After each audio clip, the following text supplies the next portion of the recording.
Good morning friends, welcome back to our channel. ఈరోజు ఈ వీడియోలో మనం థర్డ్, ఫోర్త్, ఫిఫ్త్ క్లాసెస్లో ఉన్న ఏదైతే మారిన సిలబస్ ఉందో దానికి సంబంధించి మ్యాథ్స్ టాపిక్లో ఏముందో, సబ్జెక్ట్లో ఏముందో చూద్దాం. సో దానికంటే ముందు మీరు ఎవరైనా ఈ ఛానల్ని ఫస్ట్ టైం చూసినట్టయితే సబ్స్క్రైబ్ చేసుకోండి, పక్కనే ఉన్న బెల్ ఐకాన్ని ట్యాప్ చేయండి. దీని ద్వారా నేను ఏ లేటెస్ట్ వీడియో అప్లోడ్ చేసినా అది మీ వరకు వస్తుంది. సో మనకి ఇవి మ్యాజిక్ అనే నేమ్తో ఉంది కదా. ఇందులో ఏంటంటే మనకి సెమిస్టర్ రూపంలో ఉన్నాయి కాబట్టి మూడు లెసన్స్ కింద ఇవ్వడం జరిగింది థర్డ్, ఫోర్త్, ఫిఫ్త్ క్లాసెస్లో. సో ఈ విధంగా ఏంటంటే దీనివల్ల ఎక్కువగా చెప్పుకోవడానికి వీలయ్యే అంత సబ్జెక్ట్ అయితే లేదు. మామూలుగా టెక్స్ట్ బుక్స్లో ఇంతకుముందు ఓల్డ్ టెక్స్ట్ బుక్స్లో ఉన్నప్పుడు అన్ని లెసన్స్ కూడా కవర్ అయ్యాయి కాబట్టి ఎక్కువ ఉండేది. అంటే త్రిభుజాలు కానీ, దత్తాంశ నిర్వహణ కానీ, భిన్నాలు కానీ, ఈ విధంగా అన్ని టాపిక్స్ ఉండడం వల్ల కొంచెం ఎక్కువ సిలబస్లో అనిపించేది, చెప్పుకోవడానికి కూడా కొంచెం ఎక్కువ ఉండేది.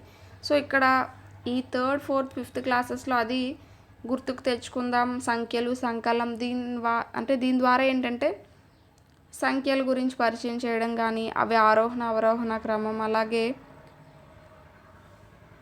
స్థాన విలువల గురించి, ముఖ విలువ, స్థాన విలువ గురించి, సంకలనంకి వచ్చేసరికి 2 అంకెల సంకలనం కానీ, 3 అంకెల సంకలనం, స్థాన మార్పిడి, ఇవన్నీ వీటి గురించి పరిచయం అయితే చేశారు. కాకపోతే అన్ని సబ్జెక్ట్స్ చెప్పుకొని ఇది మానేస్తే ఇది ఎందుకు చెప్పలేదు అనుకుంటారు కాబట్టి అసలు చెప్పుకోవడానికి ఏం లేకపోయినా అవన్నీ మనకి బేసిక్స్, అవన్నీ తెలియకుండా అయితే మనం ఇంతవరకు రాం కదా. సో కాకపోతే మనం చెప్పుకోవాలి కాబట్టి ఒకసారి అయితే డిస్కస్ చేసేద్దాం. ఇందులో కనుక చూస్తే గుర్తుకు తెచ్చుకుందాం అనేది ఫస్ట్ లెసన్, అలాగే సంఖ్యలు, సంకలనం. ఇందులో మనకి గుర్తుకు తెచ్చుకుందాం అనే దాంట్లో చూస్తే కనుక ఫస్ట్ మనకి సంఖ్యల గురించి ఇచ్చాడు. సంఖ్యలను ఏంటంటే అక్షరాల్లో రాయడం కానీ, అక్షరాల్లో ఉన్న సంఖ్యల్ని నార్మల్ సంఖ్యలుగా రాయడం, అలాగే చూస్తే స్థాన విలువ విస్తరణ రూపం గురించి 453ని వందలు, పదులు, ఒకట్ల రూపంలో ఈ విధంగా విస్తరణ రూపంలో రాసాం. ఇవి నార్మల్గా ఏంటంటే ఏదైతే పాత సిలబస్లో ఉన్నాయో ఆరోహణ క్రమం, అవరోహణ క్రమం, సో ఆ విధంగానే ఉన్నాయి. స్థాన విలువ, ముఖ విలువ, అంతకు మించి అయితే కొత్త టాపిక్ ఏమైతే యాడ్ అవ్వలేదండి. ఈ విధంగా బ్లాగ్స్ ద్వారా పిల్లలకి కూడిక అనేది నేర్పించడం, స్థాన విలువలు అవి నేర్పించడం. అలాగే ఇక్కడ చూస్తే స్థాన విలువ, సహజ విలువ. స్థాన విలువ, సహజ విలువ అంటే ఏంటంటే ఒక సంఖ్యలో గల ప్రతి అంకెకు 2 రకాల విలువలు ఉంటాయి. అవి స్థాన విలువ మరియు సహజ విలువ. ఆల్రెడీ సెకండ్ క్లాస్లో చెప్పుకున్నాం. సెకండ్ క్లాస్లోనే ఇది మనకి పరిచయం చేశారు. స్థాన విలువ అంటే ఏంటంటే ఒక అంకె విలువ దాని స్థానంపై ఆధారపడి ఉంటుంది. దీనినే స్థాన విలువ అంటారు. ఒక అంకె స్థాన విలువ సంఖ్యలో గల అంకె స్థానాన్ని బట్టి మారుతూ ఉంటుంది. అంటే ఇక్కడ 238 అనేది ఉన్నది.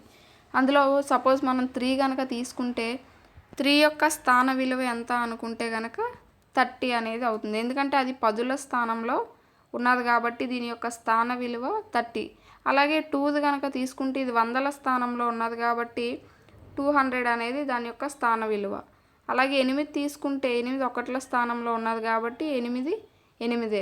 సో ఇక్కడ మనకి తెలిసింది ఏంటంటే ఒకట్ల స్థానంలో ఉన్న సంఖ్య యొక్క విలువ దాని యొక్క స్థాన విలువ విని, లేదంటే ముఖ విలువ అయినా, సహజ విలువ లేదా ముఖ విలువ అని కూడా అనొచ్చు. ఆ రెండు కూడా ఒకట్ల స్థానంలో ఉన్న సంఖ్యకి 2 ఒకేలాగా ఉంటాయి. అలాగే ఇక్కడ సహజ విలువ అంటే ఒక అంకె సహజ విలువ ఆ అంకె యొక్క విలువే. అంటే అది ఇప్పుడు ఇక్కడ 8ని కనుక తీసుకుంటే దాని యొక్క సహజ విలువ ఎంత అవుతుందంటే 8 అవుతుంది. అలాగే 3 యొక్క సహజ విలువ తీసుకుంటే అది 3 అవుతుంది. అంటే ముఖ విలువ అని కూడా అంటారు. అంటే అది ఏ సంఖ్య అయితే ఉందో అదే అన్నమాట. సో అదే ఇక్కడ స్థాన విలువకి, సహజ విలువకి సంబంధించి. నెక్స్ట్ కనుక చూస్తే ఇక్కడ అభ్యాసంలో కూడా కొన్ని నెంబర్స్ అనేవి ఇచ్చి వాటి యొక్క స్థాన విలువ, సహజ విలువ కనుక్కోమన్నారు. అలాగే ఆరోహణ అవరోహణ క్రమంలో కూడా ఇక్కడ పరిచయం చేశారు. అలాగే లెస్ దాన్, గ్రేటర్ దాన్ చూసినట్టయితే కొన్ని సంఖ్యలు ఇచ్చారు. వాటిలో ఏది పెద్దది, ఏది చిన్నది మనం ఆల్రెడీ డిస్కస్ చేసాం. మనకి గ్రేటర్ దాన్ అలాగే లెస్ దాన్ అనేవి ఉంటాయి. ఎక్కువ గుర్తుని సూచించడానికి మనం గ్రేటర్ దాన్ యూస్ చేస్తాం. అలాగే తక్కువని సూచించడానికి లెస్ దాన్ యూస్ చేస్తాం. రెండు ఒకవేళ సమానంగా ఉంటే ఈక్వల్ టు, ఈక్వల్ టు అనేది సూచిస్తాం. అలాగే ఆరోహణ క్రమం అంటే ఏంటి, మనకి అంకెల్ని కానీ సంఖ్యల్ని కానీ చిన్న నుంచి పెద్దకి అమర్చడం. సో ఇక్కడ 2, 3, 5, 7 అనేది ఆర్డర్ వస్తుంది, ఎందుకంటే చిన్న నుంచి పెద్దకి వెళ్తుంది కాబట్టి ఆరోహణ క్రమం. అదే అవరోహణ క్రమం అయితే పెద్ద నుంచి చిన్నకు వెళ్ళాలి. ఇక్కడ చూడండి 5, 6, 3, 1 అంటే 6, 5, 3, 1 ఎందుకంటే పెద్ద నుంచి చిన్నకు వెళ్తే అది అవరోహణ క్రమం అనేది అవుతుంది. అలాగే ఇక్కడ అవరోహణ క్రమం ఆరోహణ క్రమంలో రాయమన్నారు. దాని తర్వాత కనుక చూస్తే ఇక్కడ కూడికకి సంబంధించింది ఇచ్చారు. ఏవైతే సెకండ్ క్లాస్లో ఉన్న బేసిక్స్ ఇక్కడ మళ్ళీ ఇచ్చారు. అలాగే ఇక్కడ చూస్తే కనుక గుణకారం అలాగే భాగాహారానికి సంబంధించిన ఇంట్రడక్షన్ కూడా ఇచ్చారు. మనకి గుణకారం అంటే తెలుసు, పదే పదే సంకలనం చేయడాన్నే మనం గుణకారం అంటాము. అలాగే భాగాహారంలో కనుక చూస్తే ఏవైనా ఒక వస్తువుని కొన్ని సమాన భాగాలుగా పంచినట్టయితే దాన్నే మనం భాగాహార రూపంలో వ్యక్తపరుస్తూ ఉంటాం. ఇక్కడ చూడండి 9 చాక్లెట్లని ముగ్గురు స్నేహితులు సమానంగా పంచుకోవాలంటే ఒక్కొక్కరికి ఎన్ని చాక్లెట్స్ వస్తాయి అని. సో భాగాహారాన్ని మనం ఆవర్తన వ్యవకలనం అని కూడా చెప్పచ్చు. ఇక్కడ చూస్తే ఈ విధంగా మనం భాగాహారాన్ని వ్యక్తపరుస్తాం. ఇక్కడ దానికి సంబంధించి మనకి అభ్యాసం 2లో చూస్తే అక్షరాల్లో రాయడం, సంఖ్యలు అలాగే కూడికలు తీసివేతలు గుణకారాల గురించి ఇచ్చారు. అండ్ సెకండ్ లెసన్లో చూస్తే సంఖ్యల్లో ఏంటంటే 3 అంకెల సంఖ్యలు, 2 అంకెల సంఖ్యలు అలాగే 4 అంకెల సంఖ్యలు అనేవి ఏ విధంగా ఏర్పడతాయి అనే దాని గురించి ఇచ్చాడు. నార్మల్గా మనకి అంకెల్లో అతిపెద్ద సంఖ్య అంటే 9, ఎందుకంటే అంకెలు అనేవి మనకి 0 నుంచి స్టార్ట్ అయ్యి 9 వరకు ఉంటాయి. సో 5, 6, 7, 8, 9 సో 0 నుంచి స్టార్ట్ అయ్యి 9 వరకు ఉంటాయి. అందులో 0 అనేది అతి చిన్న అంకె, 9 అనేది అతి పెద్ద అంకె అనమాట. అలాగే మనకి 10 నుంచి స్టార్ట్ అయ్యి మిగతావన్నీ కూడా సంఖ్యల కింద చెప్తాం. సో అందులో సంఖ్యల్లో అతి చిన్న సంఖ్య ఏది అంటే మనకి 10. అతి పెద్ద సంఖ్య ఏది అంటే మనం చెప్పలేం. సో ఈ 10 అనేది మనకి 2 అంకెల సంఖ్య. అది ఎలా ఏర్పడింది, 9కి 1 కలిపితే మనకి 2 అంకెల సంఖ్య అనేది ఏర్పడింది. అలాగే ఈ 2 అంకెల సంఖ్యలో చిన్నది 10 అయితే పెద్దది మనకి 99, అది అందరికీ తెలిసిందే. ఇప్పుడు ఈ 99కి 1 కలిపితే ఎంత, 3 అంకెల సంఖ్య ఏర్పడుతుంది. సో ఇది 100. 3 అంకెల సంఖ్యలో చిన్నది ఏది, 100. అలాగే పెద్దది చూడండి, ఇక్కడ 9కి 1 కలిపితే 10, 99కి 1 కలిపితే 100. ఇలాగా ఒక సంఖ్య అంటే ఒక అంకె సంఖ్య నుంచి 2 అంకెల సంఖ్యలు 1 కలపడం ద్వారా ఏర్పడుతున్నాయి. అలాగే మనకి 4 అంకెల సంఖ్య ఏర్పడాలి అంటే 999కి 1 కలిపితే మనకి 4 అంకెల సంఖ్య అనేది ఏర్పడుతుంది. 4 అంకెల సంఖ్యలో ఈ 1000 అనేది చాలా చిన్నది, ఎందుకంటే ఏవైతే 3 అంకెల సంఖ్యకి కలుపుతున్నామో వెంటనే ఏర్పడుతుంది 1000 అనేది. అందులో మనకి అది చిన్న సంఖ్య. 4 అంకెల సంఖ్యలో 1000 అనేది చిన్న సంఖ్య. అందులో పెద్ద సంఖ్య ఏది అంటే మనకి 9999 అనేది 4 అంకెల సంఖ్యలో పెద్ద సంఖ్య కింద ఏర్పడుతుంది. ఈ విధంగా మనకి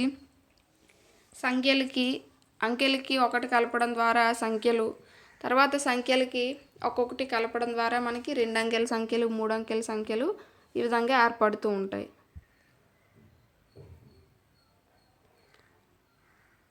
అలాగే ఇక్కడ అబాకస్ ద్వారా కూడా పిల్లలకి స్థాన విలువల గురించి చెప్పొచ్చు. ఇక్కడ చూస్తే 1000ని వేల స్థానంలో, అలాగే 2000ని ఇక్కడ 2, అలాగే 3000ని 3, 4000ని ఈ విధంగా అబాకస్తో ద్వారా స్థాన విలువలని కూడా పిల్లలకి నేర్పించవచ్చు. అలాగే కూడిక తీసివేత కూడా అబాకస్ని యూజ్ చేసి నేర్పిస్తూ ఉంటారు. సో ఈ విధంగా 1000 అనేది 4 అంకెల్లో అతి చిన్న సంఖ్య, దానికి 1, 2 ఈ విధంగా కలుపుకొని వెళ్ళడం ద్వారా సంఖ్యలు అనేవి 4 అంకెల సంఖ్యలు అనేవి పెరుగుతూ వెళ్తూ ఉంటాయి. నెక్స్ట్ చూస్తే కనుక స్థాన విలువ, సహజ విలువ గురించి ఇచ్చాడు. నార్మల్గా మనం ఇప్పటివరకు అంటే 2 సంఖ్యలు 3 సంఖ్యల యొక్క స్థాన విలువ చూసాం. ఇప్పుడు 4 అంకెల సంఖ్యలు కనుక ఉన్నట్టయితే అందులో స్థాన విలువ సహజ విలువ అనేది ఏ విధంగా ఉంటుంది అని ఇక్కడ ఇచ్చాడు. సపోజ్ ఇక్కడ చూడండి 2326 అనేది ఉంది. దాని యొక్క స్థాన విలువలు కనుక చూస్తే 6 అనేది ఒకట్ల స్థానం, 2 అనేది పదుల స్థానం, 3 అనేది వందల స్థానం, 2 అనేది వేల స్థానంలో ఉంది. ఇప్పుడు వాటి యొక్క సహజ విలువలు అవి ఏ అంకెలు అయితే అవే 2, 3, 2, 6. సో ఇక్కడ బాగానే ఉంది. ఒకవేళ ఈ మొత్తం అంకెల్లో ఎందులో అయినా కనుక 0 కనుక వచ్చినట్టయితే దాని యొక్క స్థాన విలువ అనేది ఏ విధంగా ఉంటుందో ఇప్పుడు మనం చూద్దాం. ఇక్కడ చూడండి 8025 అనేది ఉన్నది. అందులో ప్రతి అంకె యొక్క స్థాన విలువని కనుక్కోమన్నాడు. 8 అనేది వేల స్థానంలో ఉన్నది, అక్కడ 0 అనేది వందల స్థానంలో ఉన్నది, 2 అనేది పదుల స్థానం, 5 అనేది ఒకట్ల స్థానం. ఇప్పుడు 2 అనేది పదుల స్థానంలో అంటే దాని యొక్క స్థాన విలువ 20 అని చెప్పాం. 8000 అనేది 8000 స్థానంలో ఉన్నది కాబట్టి దాని యొక్క స్థాన విలువ 8000 అని చెప్పాం. ఇక్కడ 0 అనేది వందల స్థానంలో ఉన్నది కదా అని మనం 100 అనేది రాయకూడదు. అది ఏ స్థానంలో ఉన్నా 0 విలువ అనేది మారదు, 0ఏ రాస్తామన్నమాట. మనం అక్కడ చూసారు కదా, ఒక సంఖ్యలో 0 అనేది ఏ స్థానంలో ఉన్నప్పటికీ దాని యొక్క స్థాన విలువ ఎల్లప్పుడూ 0ఏ. ఒకవేళ ఆ 0 కనుక ఒకట్ల స్థానంలో ఉన్న ఆ యొక్క విలువ అనేది 0ఏ అవుతుంది. ఈ విధంగా 0 విలువ అనేది మారదు అని చెప్తున్నారు. ఇక్కడ చూడండి ఎగ్జాంపుల్ 2nd ఎగ్జాంపుల్ చూస్తే 5309 అనేది ఇచ్చారు. అందులో 5 యొక్క స్థాన విలువ ఎంత? 5000, అయితే సహజ విలువ 5. 3 యొక్క స్థాన విలువ 300, సహజ విలువ 3. 0 యొక్క స్థాన విలువ ఎంత అవుతుంది? 0ఏ అవుతుంది. సహజ విలువ కూడా 0ఏ అవుతుంది. అలాగే 9 యొక్క స్థాన విలువ 9, సహజ విలువ కూడా 9 అవుతుంది. ఈ విధంగా 0 విలువ అనేది ఎప్పటికీ మారదని చెప్తున్నారు. తర్వాత మనకి అభ్యాసం అనేది ఇచ్చారు. సో అందులో నార్మల్గానే మనకి తెలిసినవే ఉన్నాయి. అలాగే తర్వాత చూస్తే సంఖ్యలను పోల్చడం ఇప్పుడే చెప్పుకున్నాం. మనం ఈ గుర్తులు ఉన్నాయి కదా, చూసారు కదా, మనకి ఏదైనా సంఖ్యల్ని పోల్చడం అనేది మన నిత్య జీవితంలో ఎక్కువగా ఉపయోగిస్తూ ఉంటాం. సో ఈ సంఖ్యలను పోల్చేటప్పుడు ఈ గుర్తుల్ని మనం యూజ్ చేస్తూ ఉంటాం. ఎక్కువని సూచించడానికి గ్రేటర్ దాన్, అలాగే తక్కువని సూచించడానికి లెస్ దాన్, అలాగే రెండు సమానం అని చూపించడానికి ఈజ్ ఈక్వల్ టు అనేది యూజ్ చేస్తాం. ఇక్కడ 124 అనేది 46 కంటే పెద్దది కాబట్టి మనం గ్రేటర్ దాన్ అనే గుర్తుని యూజ్ చేసాం. అలాగే ఇప్పుడు 3 అంకెల సంఖ్యలు 2 అంకెల సంఖ్యలను అయితే ఈజీగా మనం పోల్చగలం, ఏది పెద్దది ఏది చిన్నదని. ఒకవేళ 4 అంకెల సంఖ్యలు ఉన్నాయనుకోండి, వాటిని మనం ఎలా పోల్చుతాం అనేది ఇక్కడ ఈ క్లాస్లో అయితే మనకి ఇవ్వడం జరిగింది. మామూలుగా మనం 4 అంకెల సంఖ్యల్ని పోల్చేటప్పుడు ఏం చేయాలంటే, చూడండి, 4 అంకెల సంఖ్యలను పోల్చేటప్పుడు ఎల్లప్పుడూ ఎడమవైపు చివర అంకెల్ని పోల్చాలంటే ఇది ఉన్నదనుకోండి, సో ఈ చివర ఏదైతే 5 అనేది ఉన్నదో సో దాన్ని, అలాగే ఇటువైపు 6, ఆ యొక్క చివరి అంకెల్ని పోల్చాలన్నమాట. అయితే ఇక్కడ చూడండి 5476, 6123 అనేది ఉన్నది. ఇప్పుడు మన రెండు కూడా 4 అంకెల సంఖ్యలే.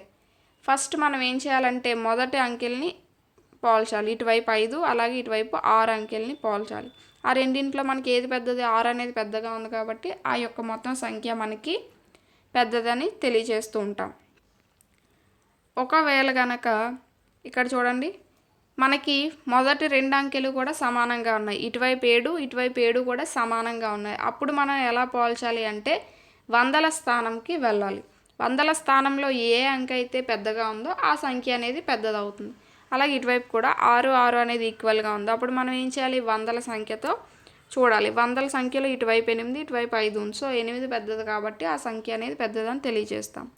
ఒకవేళ వేల స్థానం వందల స్థానం రెండు కూడా సమానంగా ఉంటే అప్పుడు మనం ఏం చేయాలి? పదుల స్థానం చూడాలి. చూసారు కదా, ఇక్కడ 5 2 5 2 ఈక్వల్గా ఉన్నాయి. ఇప్పుడు పదుల స్థానంలో 1, ఇక్కడ పదుల స్థానంలో 3 ఉన్నది, అందుకని 3 అనేది ఎక్కువ కాబట్టి ఈ సంఖ్య పెద్దదని చెప్తాం. ఈ విధంగా ఏంటంటే మనం సంఖ్యల్ని పోల్చేటప్పుడు వేల స్థానం, వందల స్థానం, పదుల స్థానం, ఒకట్ల స్థానం మొత్తం అన్నీ కూడా చూసుకుంటూ రావాలి. సో ఏది పెద్దదైతే వాటికి గ్రేటర్ దాన్, అలాగే ఏది చిన్నదైతే వాటికి లెస్ దాన్ గుర్తుల్ని మనం ఉపయోగిస్తూ ఉంటాం. ఇక్కడ కనుక చూస్తే ఆరోహణ క్రమం, అవరోహణ క్రమం గురించి ఇచ్చాడు. ఇందాకే చెప్పుకున్నాం, సంఖ్యల్ని చిన్న నుంచి పెద్దకి అమర్చినట్టయితే అది ఆరోహణ క్రమం, అలాగే పెద్ద నుంచి చిన్నకి అమర్చినట్టయితే అది అవరోహణ క్రమం అనేది అవుతుంది. ఇక్కడ అభ్యాసం అనేది ఇచ్చాడు, దానికి సంబంధించి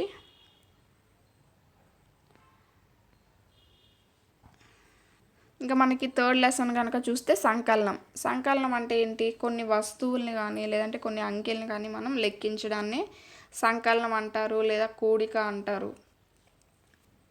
ఇవి మనకి ఇందులో ఏంటంటే ఆల్రెడీ సెకండ్ క్లాస్లో మనకి సంకలనం గురించి పరిచయం అయితే చేశారు. సో దానికి కంటిన్యూస్గా 2 అంకెల సంఖ్యకు 2 అంకెల సంఖ్యల్ని కూడడం అనేది ఇచ్చాడు.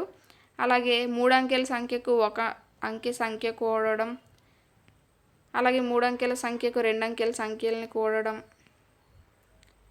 3 అంకెల సంఖ్యకు 3 అంకెల సంఖ్యని కూడడం, ఇవన్నీ కూడా పిల్లలకి కూడడంలో పరిచయం చేశారు. సో ఇందులో మనకి చెప్పుకోవడానికి టాపిక్ అయితే ఏం లేదండి. అలాగే 3 అంకెల సంఖ్యకి 1 అంకె సంఖ్య కూడేటప్పుడు స్థాన మార్పిడి గురించి ఇచ్చారు. అంటే మనం 10లకి కలుపుకోవడం కానీ 100లకి కలుపుకోవడం కానీ ఉంటుంది కదా, సో అలాంటిది అంతే.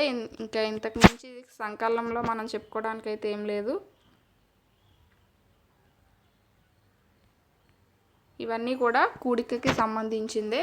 థర్డ్ క్లాస్ కదండి, చిన్నపిల్లలకి కాబట్టి అందులో ఏం పెద్ద సబ్జెక్ట్ అయితే ఉండదు.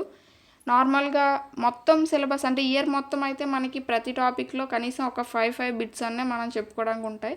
కాకపోతే ఇక్కడ సెమిస్టర్ రూపంలో ఇచ్చాడు కాబట్టి చెప్పుకోవడానికి అయితే ఏముండవు, పిల్లలకి బేసిక్స్ అనేవి నేర్పిస్తారు కాబట్టి. సో ఇది మనకి థర్డ్ క్లాస్కి సంబంధించింది.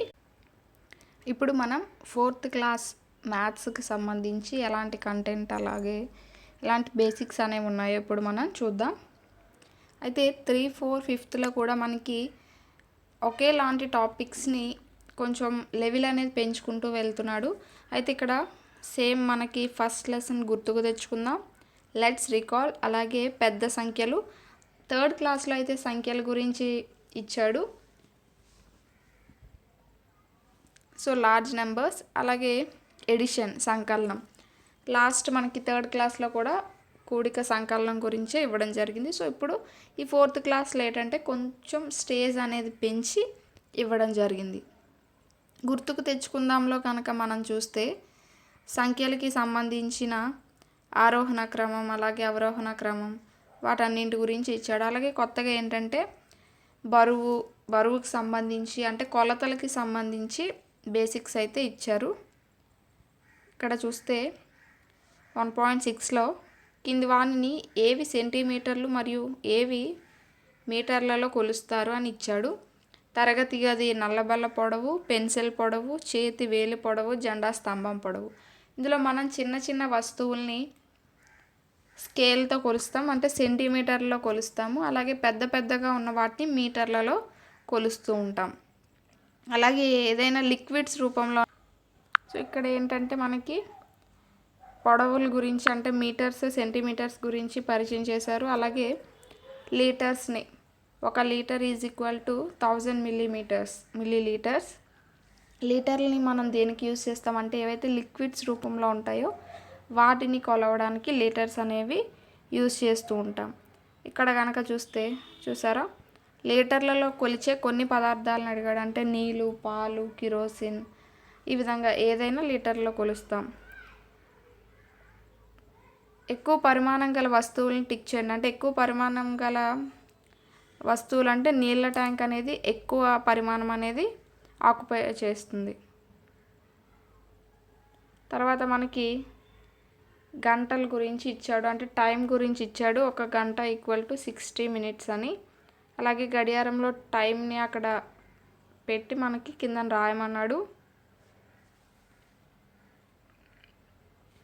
అలాగే ఇక్కడ కొన్ని మనకి జ్యామితీయ ఆకారాలు కూడా పరిచయం చేయడం జరిగింది. అందులో మనకి దీర్ఘచతురస్రం, త్రిభుజం, అలాగే చతురస్రం, వృత్తం, ఈ 4 కూడా పరిచయం చేశారు.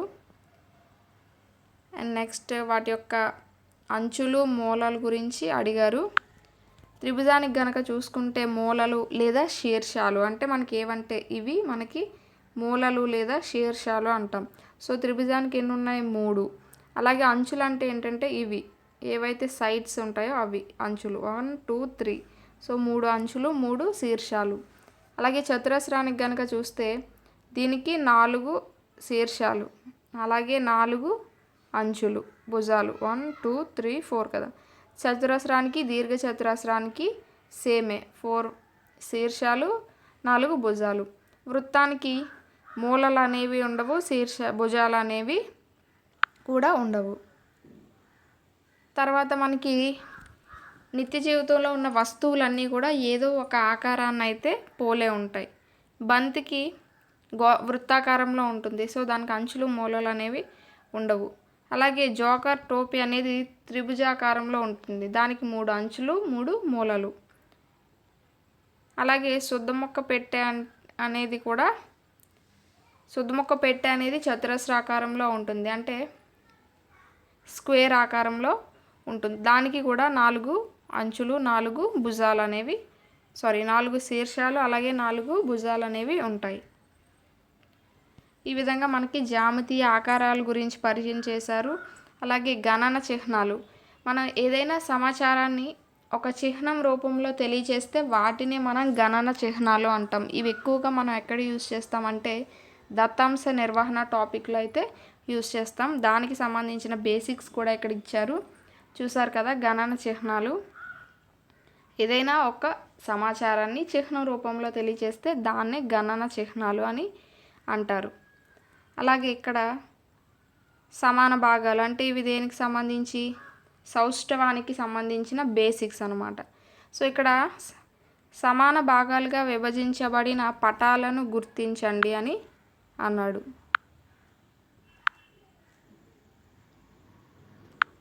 చూస్తే కనుక మనకి వృత్తం అనేది 4 సమాన భాగాలుగా అయితే విభజించబడింది. అలాగే త్రిభుజం అనేది 2 సమాన భాగాలుగా విభజించారు. కానీ ఇక్కడ మనకి ఈ రెక్టాంగిల్ దీర్ఘచతురస్రం వచ్చేసరికి 2 సమాన భాగాలుగా అయితే లేదు, చూసారు కదా. అందుకని ఇది లేదు. అండ్ నెక్స్ట్ చూస్తే సమాన భాగాలుగా విభజించబడిన పటాలను టిక్ చేయండి అన్నాడు. ఇక్కడ చూస్తే ఇది సమాన భాగాలుగా ఉంది, అలాగే ఇది 4 సమాన భాగాలుగా ఉంది. త్రిభుజం అలాగే వృత్తం అనేవి సమాన భాగాల్లో అయితే లేవు. అలాగే ఇక్కడ చూస్తే సగభాగాన్ని షేడ్ చేయమన్నాడు. అంటే ఇది మనకు ఒక సగభాగం, ఇది అనేది ఒక సగభాగం, అలాగే ఇక్కడ ఏ అనేది ఒక సగభాగం. కానీ ఇక్కడ సగభాగం అనేది మనం షేడ్ చేయడానికి ఇక్కడ చూడండి ఈ 3 త్రిభుజాలు కూడా ఈక్వల్గా ఉంటాయి. కానీ ఈ త్రిభుజం అనేది కాస్త చిన్నదిగా ఉంటుంది కాబట్టి మనం సగం చేయలేము. అలాగే పావు వంతు భాగాన్ని 1/4 భాగాన్ని షేడ్ చేయమన్నాడు. ఇక్కడ చూస్తే కనుక అంటే ఇవి 4 పార్ట్స్ కింద ఉంటాయి. అందులో 1/4 అంటే మనం ఒక భాగాన్ని షేడ్ చేయాలి. ఇక్కడ 4 భాగాలు ఉన్నాయి, అందులో మనల్ని ఒక భాగం తీసుకోమన్నాడు కాబట్టి 1/4 అన్నాడు కాబట్టి ఒక భాగం. అలాగే ఇక్కడ కూడా ఒక భాగం, అలాగే ఇక్కడ కూడా ఒకటి. ఇక్కడ చూడండి ఇది మొత్తం ఒక భాగం అనుకుంటే ఇవి 4 భాగాలు. అంటే ఒక భాగంలో అక్కడ ఇంకో 2 భాగాలు ఉన్నాయి, అది మనకి అనవసరం. కాకపోతే దీని మొత్తాన్ని 4 భాగాలు చేస్తే అందులో మనం ఒక భాగం తీసుకోవాలంటే ఈ భాగాన్ని షేడ్ చేస్తాం. ఈ విధంగా 1/4ని తీసుకుంటాం. అది మనకి ఫస్ట్ లెసన్లో ఏంటంటే మొత్తం అన్నింటికి సంబంధించి అంటే గణన చిహ్నాలు, జ్యామితీయ ఆకారాలు, సౌష్ఠవ వీటన్నింటికి సంబంధించి బేసిక్స్ అయితే ఒకసారి ఇవ్వడం జరిగింది. అండ్ నెక్స్ట్ చూస్తే పెద్ద సంఖ్యల్లో ఏంటంటే ఇంతకుముందు మనం మామూలుగా 1,00,000 వరకు సంఖ్యలు 3rd క్లాస్లో నేర్చుకున్నాం. సంఖ్యలు నేర్చుకున్నాం. దానికి ఇప్పుడు ఏంటంటే మిగతా ఎక్కువ సంఖ్యామానం గురించి ఇవ్వడం జరిగింది. ఇక్కడ చూస్తే 10,000 వరకు సంఖ్యలు అనేవి మనకి ఇచ్చారు. అలాగే ఇక్కడ సంఖ్యలు అనేవి మనకి 2 అంకెల సంఖ్య నుంచి 1 అంకె 3 అంకెల సంఖ్య అనేది ఏ విధంగా ఏర్పడింది, 3 అంకెల సంఖ్య నుంచి 4 అంకెల సంఖ్య అనేది ఏ విధంగా ఏర్పడింది అనేది ఇచ్చారు. అలాగే ఇక్కడ కనుక చూస్తే కొన్ని సంఖ్యలు అనేవి ఎటువైపు నుంచి చూసినా ఒకేలాగా ఉంటాయి. వీటినే మనం పాలిండ్రోమ్ సంఖ్యలు అని కూడా అంటాము. అండ్ నెక్స్ట్ కనుక చూస్తే కనుక ఇక్కడ మనకి 3rd క్లాస్లో మనం చూసినట్టే ఇక్కడ పూసల చట్రంలో స్థాన విలువల్ని పరిచయం చేస్తున్నారు. ఆల్రెడీ మన అబాకాస్లో చూసాము స్థాన విలువలు అనేవి ఏ విధంగా అమర్చారు. ఇక్కడ పూసల చట్రాన్ని ఉపయోగించి 1, 10, 100, 1000, 10,000 వరకు స్థానాలను అనేది పిల్లలకి పరిచయం చేస్తున్నారు. ఇంకా తర్వాత కనుక చూస్తే మనకి స్థాన విలువల ఆధారంగా మనం కామాలు అనేవి పెట్టడం. నార్మల్గా మన సంఖ్యా పద్ధతిలో అయితే 1, 100,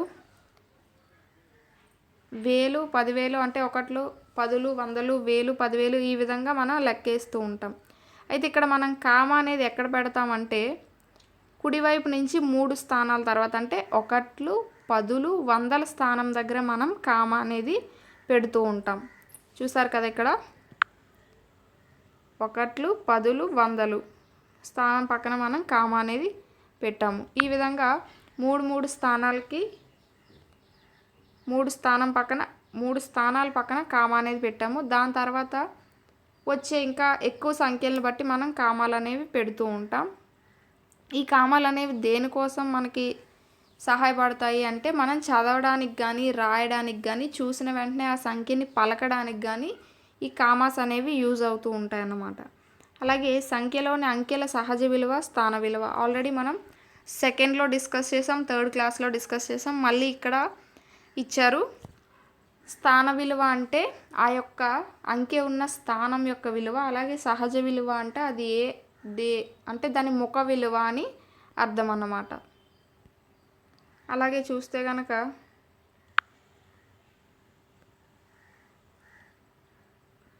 సంఖ్యల యొక్క విస్తరణ రూపం.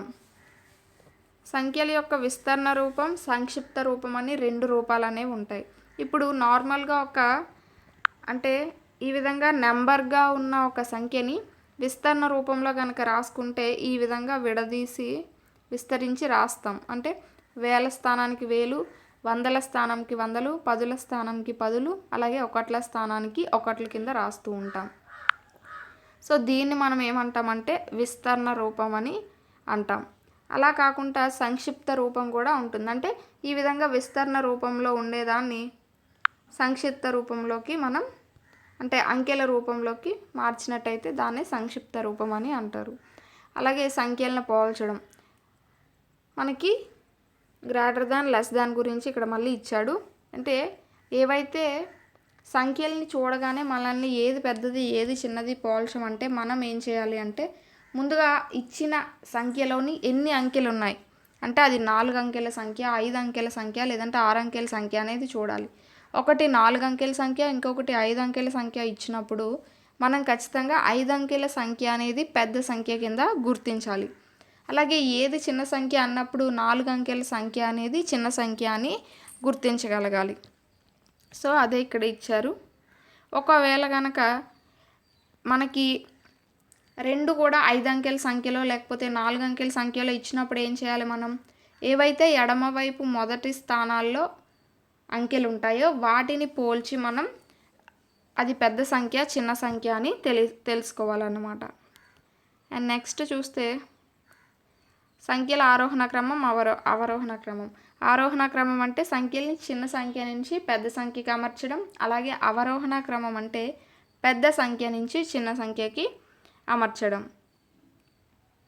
ఇక్కడ చూస్తే 1 అంకె పెద్ద సంఖ్య ఏది 9, అలాగే 2 అంకెల పెద్ద సంఖ్య 99, 3 అంకెల పెద్ద సంఖ్య 999, 4 అంకెల పెద్ద సంఖ్య 9999, అలాగే 5 అంకెల పెద్ద సంఖ్య ఏది అంటే 99,999. సో ఈ విధంగా మనకి సంఖ్యలు అనేవి ఏర్పడుతూ ఉంటాయి.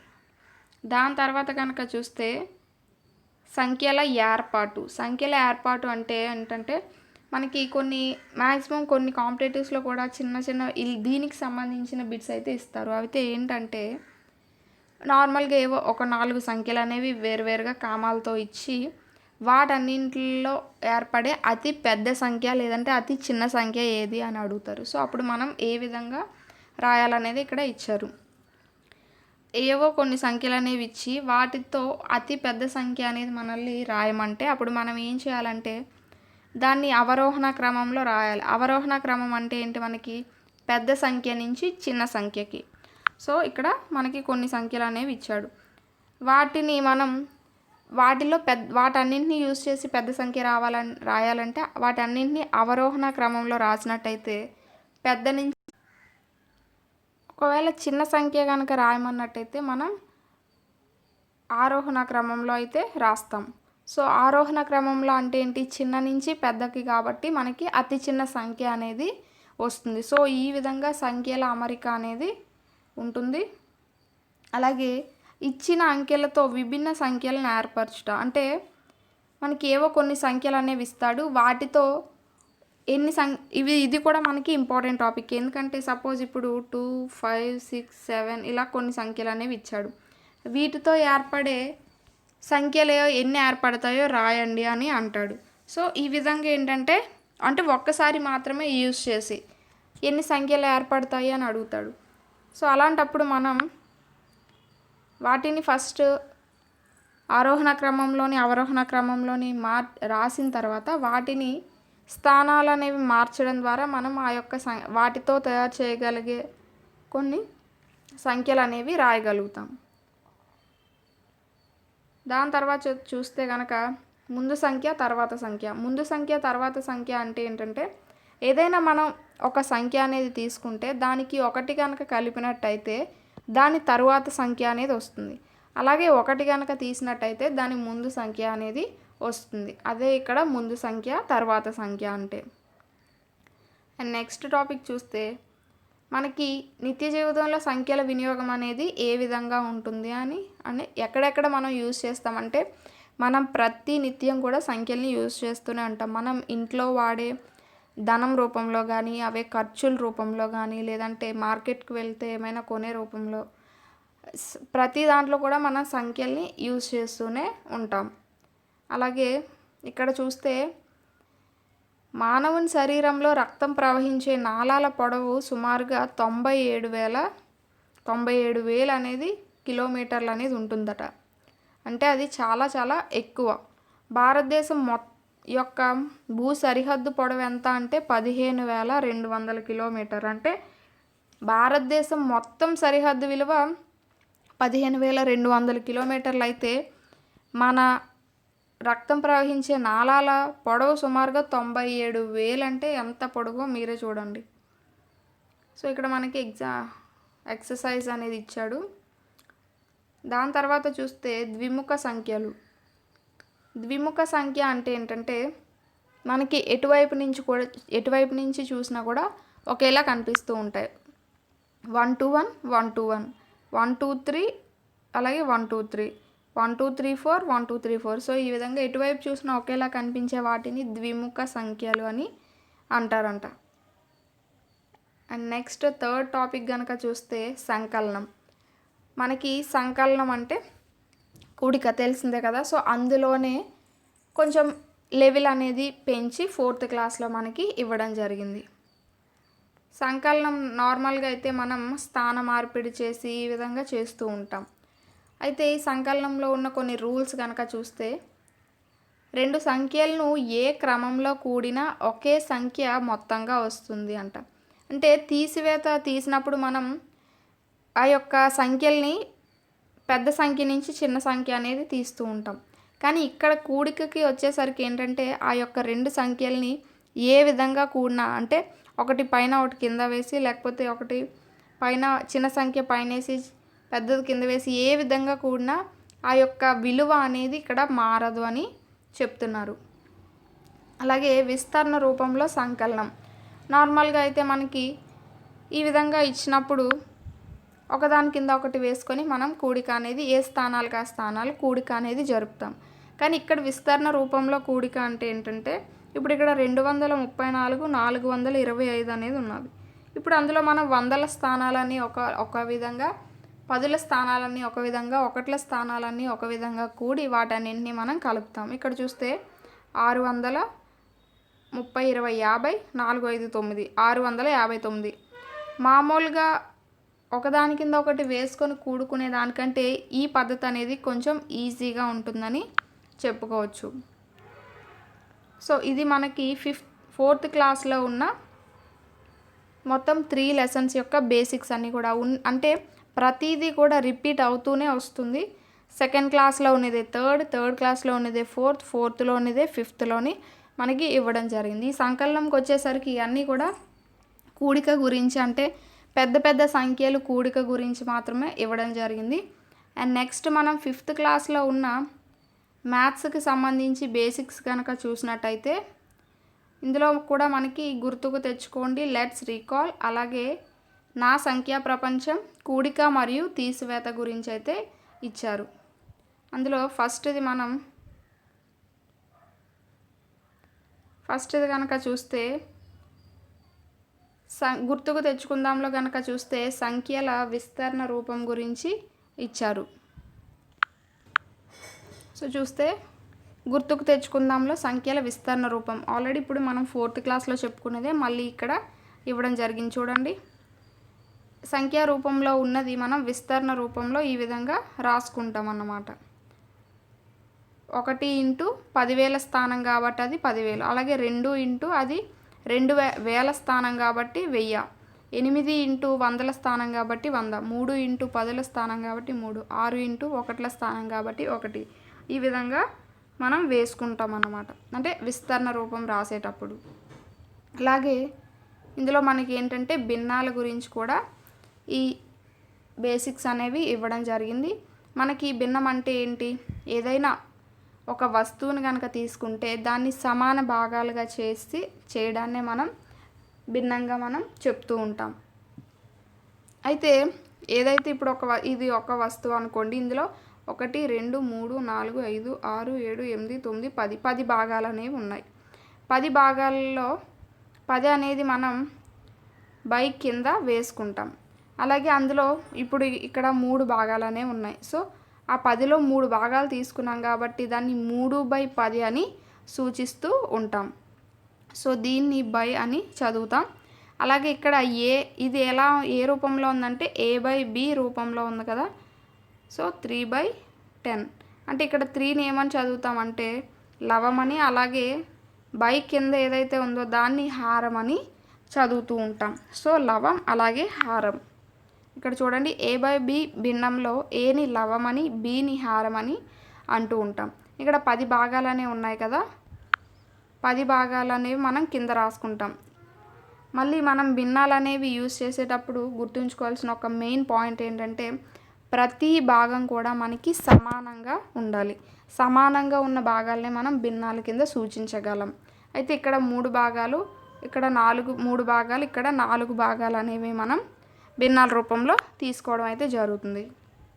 అండ్ నెక్స్ట్ ఇక్కడ ఒకే హారం గల భిన్నాలను సజాతి భిన్నాలు అని అంటారు. అంటే ఇందాక ఇక్కడ చూడండి 10 అనేది తీసుకున్నాం. సో ఈ విధంగా ప్రతి భిన్నానికి 10 అనేది హారం కింద ఉంటే దాన్ని ఏమంటామంటే సజాతి భిన్నాలు అని అంటారు. ఇంగ్లీష్లో అయితే లైక్ ఫ్రాక్షన్స్ అని అంటారు. ఇక్కడ చూడండి సజాతి భిన్నాల సంకలనం గురించి ఇచ్చారు. ఇక్కడ 1/4 అలాగే 2/4 అనేది ఉన్నది. అంటే 4 భాగాల్లో ఒక భాగం తీసుకున్నారు, ఇక్కడ 4 భాగాల్లో 2 భాగాలు అనేవి తీసుకున్నారు. ఇప్పుడు ఇక్కడ 4 సమానంగా ఉన్నాయి కాబట్టి, అంటే హారాలు అనేవి సమానంగా ఉన్నాయి కాబట్టి లవాలు అనేవి మనం ప్లస్ చేస్తే మనకి ఆన్సర్ అనేది వచ్చేస్తుంది.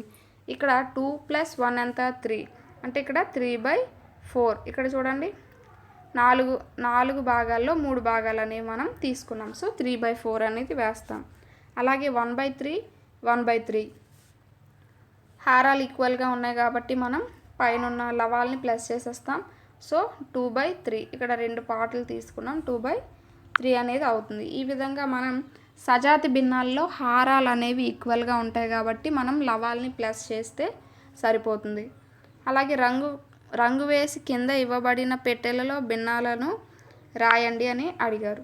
సో ఇక్కడ ఎన్ని భాగాలు ఉన్నాయి? 1 2 3 4 హారంలో 4 రాస్తాం. అందులో ఎన్ని భాగాలు తీసుకున్నారు? ఒక భాగం తీసుకున్నారు కాబట్టి 1/4.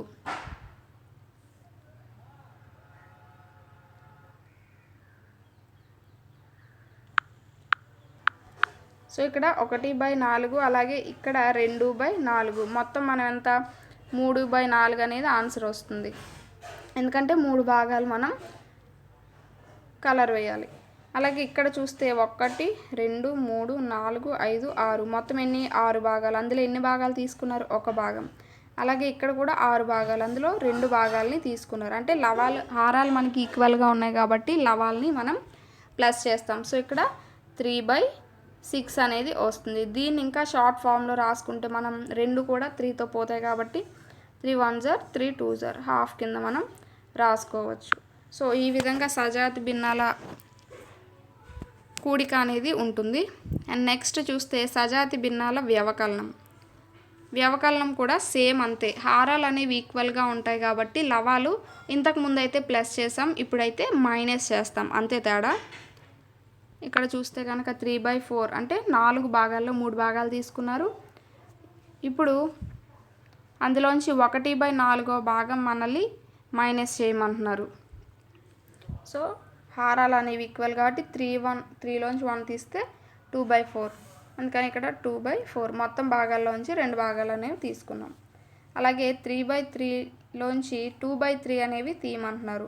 మనకి ఇంకా ఎంత మిగులుతుంది? 1/3. ఎందుకంటే హారాలు అనేవి ఈక్వల్ కాబట్టి లవాలు మనం తీసినట్టయితే 1/3 అనేది వస్తుంది. ఈ విధంగా సజాతి భిన్నాల యొక్క వ్యవకలనం అలాగే సంకలనం అనేది బేసిక్స్ రూపంలో ఇవ్వడం జరిగింది ఫస్ట్ లెసన్లో. అలాగే సెకండ్ లెసన్లో చూస్తే నా సంఖ్యా ప్రపంచం. లాస్ట్ మనం అంటే 4th క్లాస్ వరకు మనం 10,000 సంఖ్యల వరకు తెలుసుకున్నాం. అలాగే వాటికి సంబంధించి విస్తరణ రూపం కానీ కూడిక అలాగే అలాంటి విషయాలన్నీ కూడా అందులో డిస్కస్ చేసాం. ఇప్పుడు 5th క్లాస్లో ఏంటంటే మనకి లక్ష అనే ఒక భావాన్ని పరిచయం చేస్తున్నారు. ఇక్కడ 5 అంకెల మిక్కిలి పెద్ద సంఖ్య ఏది అంటే 99,999. దానికి మనం 1 కలిపినట్టయితే మనకి లక్ష అనేది వస్తుంది. సో లక్షకి మనకి 6 అంకెల మిక్కిలి పెద్ద సంఖ్య ఏది అంటే 9,99,999. దీనికి గనక మనం 1 కలిపినట్టయితే మనకి 10 లక్షలు అనేది వస్తుంది. దాని తర్వాత మనకి కోటి అనే భావన పరిచయం అవుతుంది. ఈ విధంగా 10,000, లక్ష, 10 లక్షలు, కోటి సంఖ్యలు అనేవి మనకి పెరుగుతూ వెళ్తాయి. అయితే ఇక్కడ చూస్తే 10 లక్షలు, లక్ష, 10 లక్షల్లో కనుక చూస్తే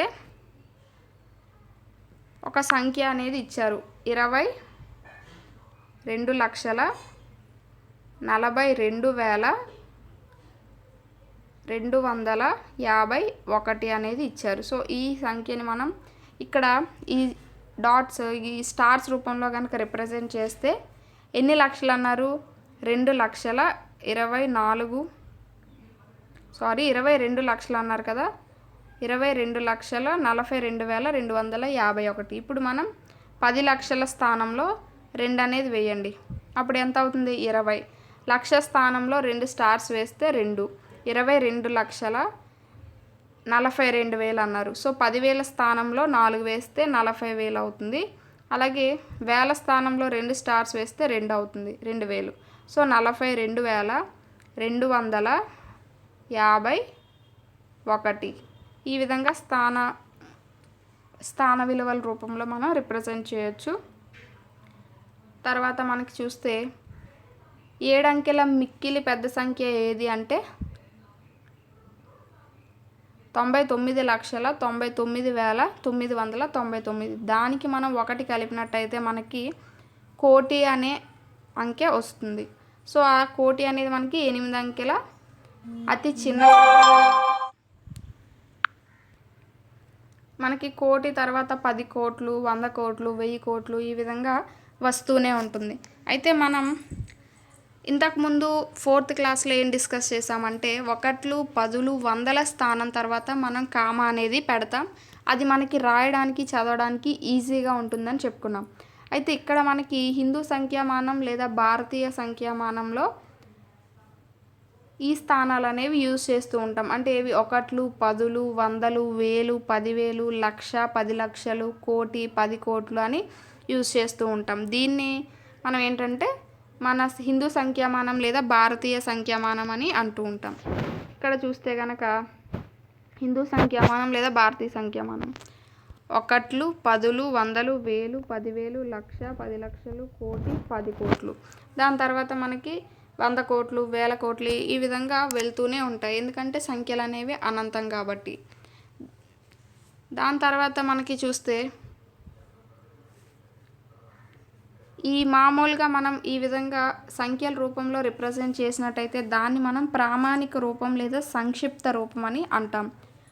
ఇంతకుముందు విస్తరణ రూపం గురించి మనం చూసాం. ఇక్కడ ఏంటంటే ప్రామాణిక రూపం లేదా సంక్షిప్త రూపం. ఈ విధంగా పదాల రూపంలో ఉన్నదాన్ని న్యూమరిక్గా మనం రిప్రజెంట్ చేయడం అన్నమాట. అండ్ నెక్స్ట్ కనుక చూస్తే అది మనకి సంక్షిప్త రూపం కదా, ఇది విస్తృత రూపం, విస్తరణ రూపం అని కూడా అనొచ్చు. ఆల్రెడీ 4th క్లాస్లో మనం చూసాం. అండ్ నెక్స్ట్ కనుక చూస్తే మనకి ఇచ్చిన అంకెలచే సంఖ్యలను తయారు చేయటాన్ని ఇచ్చాడు. ఏదైనా ఆల్రెడీ మనం ఇందాక క్లాస్లో డిస్కస్ చేసాం, దానికి కొంచెం అడ్వాన్స్డ్గా ఇచ్చారు. నార్మల్గా మనకి కొన్ని సంఖ్యలు అనేవి ఇచ్చి వాటి చేత పెద్ద సంఖ్య చిన్న సంఖ్య అని ఏర్పరచమంటారు. సో వాటి వల్ల ఏంటంటే అవి ఏ విధంగా ఏర్పరుస్తామంటే మనకి ఆరోహణ క్రమం అలాగే అవరోహణ క్రమంలో కనుక ఏర్పరిచినట్లు అంటే పేర్చినట్టయితే మనకి పెద్ద సంఖ్య చిన్న సంఖ్య అనేది రావడం జరుగుతుంది. అయితే ఇక్కడ ఏమి ఇచ్చారంటే 0 అనేది, ఒకవేళ మనకి ఇచ్చిన సంఖ్యల్లో 0 అనేది ఉంటే దాన్ని ఎక్కడ అమర్చి మనం చిన్న సంఖ్యని పెద్ద సంఖ్యని తయారు చేయాలి అని ఇక్కడ ఇచ్చారు. చూద్దాం. ఇక్కడ చూస్తే ఇచ్చిన అంకెల్లో 0 ఉంటే ఆ 0ను ఎడమ నుంచి రెండో స్థానం. సో ఇక్కడ ఈ విధంగా ఏంటంటే 0ని మనం ఎడమ చేతి నుంచి రెండవ స్థానంలో రాసినట్టయితే మనకి చిన్న సంఖ్య అనేది ఏర్పడుతుందని చెప్తున్నారు అన్నమాట. సో 0ని ఎడమ చేతి నుంచి సెకండ్ స్థానంలో మనం రాయాలి. అలాగే కొన్ని సంఖ్యలు ఏంటంటే రిపీట్ చేసినా పర్వాలేదు, దానితో ఏర్పడే పెద్ద సంఖ్య అలాగే చిన్న సంఖ్యల్ని ఏ విధంగా ఏర్పరచాలి అంటే కనుక మనకి ఇచ్చిన సంఖ్యల్ని ముందుగా ఆరోహణ క్రమంలోని అవరోహణ క్రమంలోని రాస్తాం. ఆరోహణ క్రమం అంటే ఏంటి? చిన్న నుంచి పెద్దకి. సో ఇక్కడ సపోజ్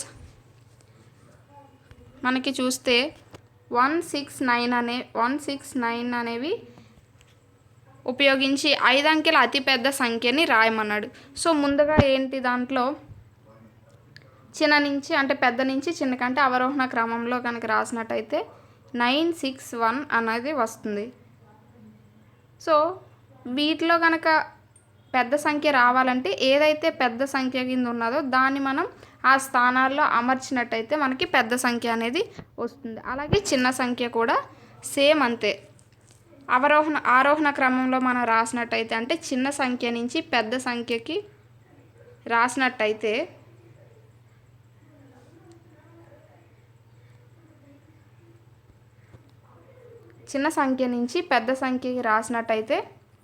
ఈ విధంగా 169 ఆరోహణ క్రమంలో 169 కింద వస్తుంది.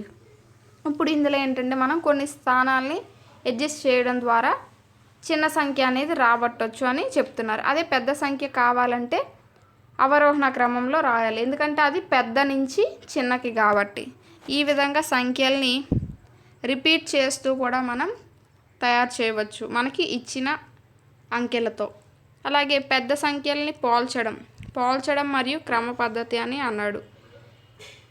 నార్మల్గా అయితే ఎక్కువ అంకెలు ఉన్న సంఖ్య పెద్దది, తక్కువ అంకెలు ఉన్న సంఖ్య చిన్నది. ఆల్రెడీ మనం చెప్పుకున్నాం. అది 4 అంకెల సంఖ్య 5 అంకెల సంఖ్య ఉన్నదనుకోండి, 5 అంకెల సంఖ్య మనం పెద్దది కింద పరిగణిస్తూ ఉంటాం. సో అదొక రూల్ అయితే మనం సంఖ్యల్ని పోల్చడానికి. సెకండ్ రూల్ కనుక చూస్తే అంకెల సంఖ్య ఒకేలాగా ఉన్నప్పుడు ఎడమ వైపున ఉన్న అంకెను పెద్ద స్థానంతో పోల్చండి. అప్పుడు పెద్ద అంకె ఉన్నది పెద్ద సంఖ్య, చిన్న అంకె ఉంటే చిన్న సంఖ్య. సో రెండు కూడా ఇప్పుడు 6 అంకెల సంఖ్యలు 2 ఇచ్చారనుకోండి. సో అప్పుడు మనం ఏం చేయాలి? ఎడమ చేతి వైపు మొదటగా ఏ సంఖ్యలు అయితే ఉన్నాయో వాటిని పోల్చాలి. ఒకవేళ అవి రెండు కూడా ఈక్వల్గా ఉంటే ఆ తర్వాత ఏ స్థానం ఉందో ఆ స్థానంలో. ఈ విధంగా సంఖ్యల యొక్క స్థానాలను బట్టి కూడా మనం పోల్చవచ్చు. అండ్ నెక్స్ట్ కనుక చూస్తే పెద్ద సంఖ్యలను వరుస క్రమంలో రాయడం. నార్మల్గా మనకి 2 సంఖ్యలు 3 సంఖ్యలు ఉన్న సంఖ్యలు అయితే కనుక 2 అంకెల సంఖ్యలు 3 అంకెల సంఖ్యలని కనుక అయితే నార్మల్గా మనం రాసేయగలం చూసిన వెంటనే. సో అలా కాకుండా ఈ విధంగా పెద్ద పెద్ద సంఖ్యలు అనేవి ఇచ్చారనుకోండి, వాటిని ముందు మనం స్థాన విలువల రూపంలో అంటే ఆరోహణ క్రమంలోని అవరోహణ క్రమంలోని ముందుగా దాన్ని రాయాలి.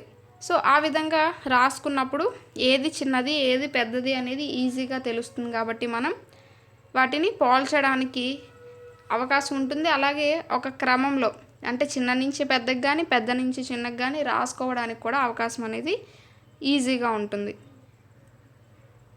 సో ఇక్కడ చూసారా బాక్స్ రూపంలో అంటే స్థాన విలువలను బట్టి రాసినప్పుడు ఆరోహణ క్రమం అంటే చిన్న నుంచి పెద్దకి. సో ఈ విధంగా చూసినప్పుడు స్థాన విలువను బట్టి మనం చిన్న నుంచి పెద్దకి రాయొచ్చు. అలాగే పెద్ద నుంచి చిన్నకి కూడా రాయడం జరుగుతుంది. నెక్స్ట్ చూస్తే అంతర్జాతీయ సంఖ్యామానం లేదా బ్రిటిష్ సంఖ్యామానం. నార్మల్గా మనకి మన భారతీయ సంఖ్యామానం లేదా హిందూ సంఖ్యామానంలో కనుక చూస్తే 1, 10, 100, 1000, 10,000, లక్ష, 10 లక్షలు, కోటి, 10 కోట్లని మనం చెప్పుకున్నాం. కానీ ఇక్కడ అంతర్జాతీయ సంఖ్యామానం లేదా బ్రిటిష్ సంఖ్యామానంలో వచ్చేసరికి 1, 10, 100, 1000 వరకే మనకి రెండు కూడా ఈక్వల్గా ఉంటాయి. అంటే హిందూ సంఖ్యామానం అంతర్జాతీయ సంఖ్యామానం రెండు కూడా ఇవి మాత్రమే ఈక్వల్గా ఉంటాయి. ఇక్కడి నుంచి మనకి లక్ష ప్లేస్లో మనకి 10,000 అలాగే 100,000 మిలియన్లు 10 మిలియన్లు 100 మిలియన్లు ఈ విధంగా రావడం జరుగుతుంది. ఇక్కడ కనుక చూస్తే అంతర్జాతీయ సంఖ్యామానం హిందూ అరబిక్ సంఖ్యామానాల్లో 10,000 స్థానం వరకు రెండు పద్ధతుల్లో ఒకే విధంగా ఉంటుంది. లక్ష స్థానం నుంచి రెండు సంఖ్యామానాలకు తేడా అనేది కనబడుతుంది. అంతర్జాతీయ సంఖ్యామానంలో లక్ష స్థానంలో 100,000, 10 లక్షల స్థానంలో మిలియన్, కోట్ల స్థానంలో 10 మిలియన్లు, 10 కోట్ల స్థానంలో 100 మిలియన్లు వస్తాయని చెప్తున్నారు. సో దాని తర్వాత మళ్ళీ బిలియన్లు ట్రిలియన్లు కూడా రావచ్చు. అయితే అంతర్జాతీయ సంఖ్యామానంలో కామాలను 100ల స్థానం తర్వాత 100,000 స్థానం తర్వాత 100 మిలియన్ల తర్వాత కామాలను ఉంచడం వల్ల ఏ సంఖ్యనైనా సులభంగా చదవవచ్చు అంటున్నాడు. సో ఇక్కడ చూడండి 100ల స్థానం అంటే ఇది, 100,000 స్థానం అంటే ఇది, తర్వాత 100 మిలియన్ల స్థానం. ఈ విధంగా కామాలని పెట్టడం ద్వారా ఈజీగా చదవచ్చు అని అంటున్నారు. అదే మనకైతే 100ల స్థానం తర్వాత రెండు స్థానాల తర్వాత కామాలనే పెడతాం. కానీ ఇక్కడ 3 స్థానాలకి దీన్ని ఎలా చదువుతారంటే చూడండి 735 మిలియన్ల 632,150 లేదా 150 అని చదువుతూ ఉంటాం. సో దీన్ని ఈ విధంగా విస్తరణ రూపంలో కూడా రాయొచ్చు. అయితే ఇక్కడ మనకి హిందూ అరబిక్ సంఖ్యామానానికి అలాగే బ్రిటిష్ సంఖ్యామానానికి చూస్తే కామాల ప్లేస్కి వచ్చేసరికి మామూలుగా మన హిందూ అరబిక్ సంఖ్యామానంలో అయితే 100ల స్థానంలో పెడతాం, 10,000 స్థానంలో 10 లక్షల స్థానంలో పెడుతూ ఉంటాం. అయితే ఇక్కడ చూస్తే 100ల స్థానంలోని 100,000 స్థానంలో అలాగే 100 మిలియన్ల స్థానంలో కామాలు అనేవి పెడుతూ ఉంటాం. ఈ రెండింటికి కూడా 1000 వరకు 10,000 వరకు ఒకే విధంగా ఉంటుంది. ఇక్కడ లక్ష నుంచి ఇక్కడ 100,000 నుంచి మనకి మారిపోతూ వస్తుందన్నమాట. ఇక్కడ చూస్తే నీకు తెలుసా అనేది ఒకటి ఉంది కదా. ప్రపంచంలో మనకు తెలిసిన గూగుల్ ప్లెక్స్ అంటే ఒక పక్కన గూగుల్ సున్నాలు ఉంటాయి. గూగుల్ అంటే ఒక పక్కన 100 సున్నాలు. గూగుల్ ప్లెక్స్ అంటే ఏంటంటే ఒకటి పక్కన గూగుల్ సున్నాలంట. అయితే గూగుల్ అంటే ఏంటి అంటే ఒకటి పక్కన 100 సున్నాలు ఉంటే దాన్ని గూగుల్ అని అంటారట, గూగుల్. తర్వాత మనకి థర్డ్ లెసన్లో చూస్తే కూడిక మరియు తీసివేత. కూడిక మరియు తీసివేతలో ఏమిచ్చారో మనం చూద్దాం. కూడిక ప్రక్రియ అంటే మనం పెద్ద అంటే 10,000 సంఖ్యలకి వాటికి కూడిక అనేది ఏ విధంగా ఉంటుందని ఇక్కడ పరిచయం చేశారు. అలాగే ఇక్కడ మనకి 4, 7 అనేది 11 వస్తుంది. సో 1 ఇక్కడ వేసి ఇక్కడ 1 అనేది వేస్తాం. ఈ బేసిక్స్ అన్నీ కూడా నార్మల్గా మనకి అలవాటైంది, కానీ దాన్ని ఎవరైనా వివరించమని అడిగితే మాత్రం కొంతమంది చెప్పలేరు. సో ఎందువల్ల అంటే వాళ్ళకి తెలుసు అది అలా వస్తుందని, కానీ ఎందువల్ల వస్తుంది అనేది మాత్రం కొంతమంది చెప్పలేరు. సో చూస్తే ఇక్కడ 7, 4 ఎంత 11. 11 అంటే ఇక్కడ అర్థం ఏంటంటే 10 + 1 అంటే ఒక 10 ఒక 1. అందుకని 1ని మనం 1ల స్థానంలోని, ఈ 10ని తీసుకెళ్ళి 10ల స్థానంలో 1 కింద వేస్తాం. సో ఆ విధంగా ఇక్కడ కూడిక అనేది జరుగుతూ ఉంటుంది. అండ్ నెక్స్ట్ కనుక చూస్తే తీసివేతలో కనుక చూస్తే ఏదైనా మనం ఇప్పుడు 4లోంచి 7 అనేది తీయలేం. సో ఏం చేయాలి, ఒక అప్పు అనేది తెచ్చుకోవాలి. పక్క నుంచి 10ల స్థానం నుంచి అప్పు తెచ్చుకుంటాం. సో 10ల స్థానం నుంచి 1ల స్థానానికి తెచ్చుకునేసరికి అది 10 ఎందుకు అవుతుంది అంటే 10ల స్థానంలో ఉన్నప్పుడు అది 10 అంటే దాని అర్థం 1 అనే అర్థం. అది 1ల స్థానంలోకి వచ్చేసరికి 10 1లు అవుతాయి కాబట్టి ఇక్కడ 10 అనేది మనం వేసుకుంటాం. ఇప్పుడు ఆ 10, 4 కలిపితే 14. 14లోంచి 7 తీస్తే 7 అనేది వస్తుంది. సో ఇక్కడ ఒక 7 10లు అనేవి ఉండే, అందులోంచి ఒక 10 తీసేసాం కాబట్టి ఇక్కడ 6 10లే ఉంటాయి. అక్కడ మనం ఏంటి 1 అంటే అర్థం ఏంటంటే ఒక 10 అని, 10 1లు అని అర్థం. అండ్ నెక్స్ట్ కనుక చూస్తే కూడిక మరియు తీసివేతల మధ్య సంబంధం అని ఇచ్చారు. ఇక్కడ 8 + 4 = 12 అని ఇవ్వడం జరిగింది. అయితే దీన్ని మనం 2 తీసివేతల రూపంలో ఎలా రాశారో చూద్దాం. 12 - 4 = 8 అని రాశారు. 12 - 8 = 4 అని. ఈ విధంగా ఏంటంటే ఎంత పెద్ద సంఖ్యనైనా ఎంత చిన్న సంఖ్యనైనా కూడిక రూపంలో ఉన్నదాన్ని తీసివేతల రూపంలో రాయవచ్చని చెప్తున్నారు. అండ్ తర్వాత చూస్తే కూడిక ధర్మాలు 4th క్లాస్లో ఉన్నవే, మళ్ళీ ఇక్కడ కూడా ఉన్నాయి. సంకలనం చేయవలసిన సంఖ్యల క్రమం మారినప్పటికీ ఫలితంలో మార్పు ఏమీ ఉండదు అని. అంటే ఏది మనం పైన కిందన కూడినా, ఏ విధంగా కూడినా కూడా కూడికలో ఆ యొక్క వచ్చే ఫలితం అనేది మారదు అని చెప్తున్నారు. అలాగే ఇక్కడ 0కి ఏ సంఖ్య అయినా కలిపినా కానీ మనకి అదే సంఖ్య మళ్ళీ వస్తుంది. అంటే ఒక సంఖ్యకు 0ను కలిపితే అదే సంఖ్య మొత్తంగా వస్తుంది. సో దాని విలువ అనేది మారదు, ఆ సంఖ్య మళ్ళీ తిరిగి వస్తూ ఉంటుంది. అలాగే ఇక్కడ చూడండి, 0 నుండి తీసివేయుట. నార్మల్గా ఇక్కడ 1 అనేది ఉన్నది, 1000లోంచి 1 తీస్తే ఇక్కడ 0ల స్థానంలో 9 వేసుకుంటారు. కానీ చాలామందికి అక్కడ 9 ఎందుకు వేసుకుంటారో తెలీదు. అంటే దాని అర్థం ఏంటంటే ఇక్కడ నుంచి ఒక 1000 తెచ్చారు. ఇక్కడ చూడండి, ఒక 1000 అంటే ఎన్ని, 10 వందలు. సో 10 వందలని మనం ఎలా రాయొచ్చు, 9 + 1 కింద రాయొచ్చు కదా. అంటే ఇక్కడ 900 అనేవి ఉంచి 9 + 1 అంటే 9 90 10లు, అలాగే ఒక 10 కింద మనం రాయొచ్చు. సో ఇక్కడ ఒక 10 అనేది మనం ఇటు తీసుకుంటాం. ఇక్కడ ఒక 100 అంటే 10 10లు. సో విధంగా ఏంటంటే స్థాన మార్పిడి అనేది జరుగుతూ వచ్చి ఏదైతే 1ల స్థానంలో మనం 10 వేసుకొని ఇక్కడ మనం 9 అనేది వేసుకోవడం జరుగుతుంది. తర్వాత కనుక చూస్తే పెద్ద సంఖ్యలను అంచనా వేయడం. పెద్ద సంఖ్యల్ని అంచనా వేయడం అంటే ఏంటంటే ఇక్కడ చూస్తే 62,014 అనేది ఉన్నది. దాన్ని మనం 10,000కి సవరించి రాస్తే కనుక ఇక్కడ 2,000 అనేది ఉన్నది. అంటే అది 5,000 కంటే తక్కువగా ఉన్నది కాబట్టి 60,000కి కుదించాం. అలాగే ఇక్కడ 85,703 అనేది ఉన్నది. ఇక్కడ 5,700 అనేది ఉన్నది. అంటే అక్కడ 5,000 కంటే ఎక్కువ ఉన్నది కాబట్టి అది 90,000కి కుదించి రాసాం. అంటే ఇక్కడ ఏంటి, ఏదైనా ఇప్పుడు 85,000 కదా. సో 85,000 దాటి కనుక ఉంటే దాన్ని మనం ఆ తర్వాత వచ్చే సంఖ్యకి కుదించి రాస్తాం. ఒకవేళ 85,000 కంటే ముందు ఉన్నదనుకోండి, సో 83,000 82,000 ఇలా ఉంటే దాన్ని 80,000కి కుదించి మనం రాస్తాం.